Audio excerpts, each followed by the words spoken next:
পোনপ্ৰথমে বৰ্ণালী চেনেললৈ স্বাগতম জনাইছোঁ। আপোনালোকে গম পাইছে নিশ্চয়, আজি মই বনাবলৈ ওলাইছোঁ আমৰ আচাৰ। কেনেকৈনো সহজতে ঘৰতে বনালোঁ চাওঁ আহক। মই আম 5 কেজি লৈছোঁ। এতিয়া বাল্টি এটাত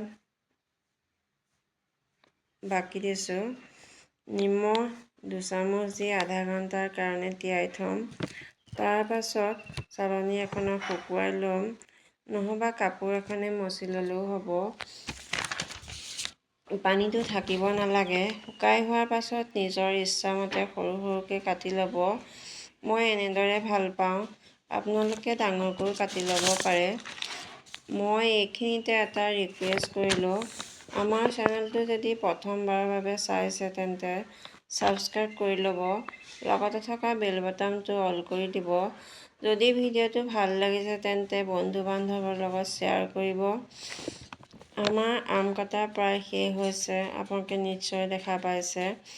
এয়া কাটি হৈ গ'ল। এতিয়া চৰিয়াটোত নিমখ সানিবলৈ অসুবিধা হয়, সেইকাৰণে মই বাল্টিটোত ঢালি দিছোঁ। এতিয়া মই নিমখ অলপমান দি পেলাই জোকাৰি দিম। আপোনালোকে দেখা পাই গৈছে ভিডিঅ'টো। এতিয়া এনেকৈ জোকাৰি দুদিনলৈ থৈ দিব লাগে। দুদিন পাছত মই এতিয়া হালধি সানি উপমুৱাকৈ ৰ'দত দিছোঁ।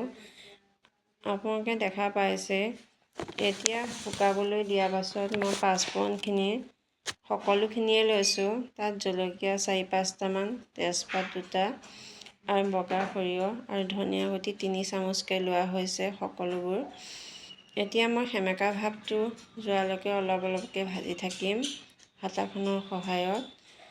এতিয়া মছলাখিনি ভাজি হোৱাৰ পাছত সেইটো কেৰাহীতে মই আধা লিটাৰ ধাৰা মিঠাতেল লৈছোঁ, তাতে গোটা পাঁচফোৰণ 2টামান দি দিছোঁ। এতিয়া আমখিনি শুকাই হোৱাত মই হালধি 2 চামুচ দিছোঁ। ৰেড চিলি পাউডাৰ মই 3 চামুচ দিছোঁ কালাৰ উঠিবৰ কাৰণে।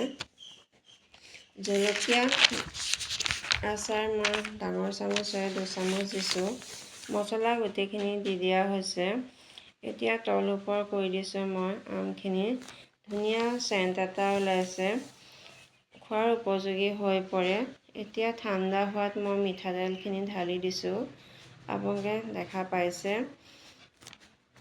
আৰু নিমখ আপোনালোকে আগতে দিয়া হৈছে, সেইকাৰণে নিমখটো আপোনালোকৰ নিজৰ জোখত দি ল'ব। শেষত মই নেমু এটা চেপি দিছোঁ, কাৰণ আমি নেমুহে দিওঁ, ভিনেগাৰ নিদিওঁ। ভিনেগাৰ এক্সপাইৰী ডেট থাকে কাৰণে। নেমু নেচাৰেল হয়।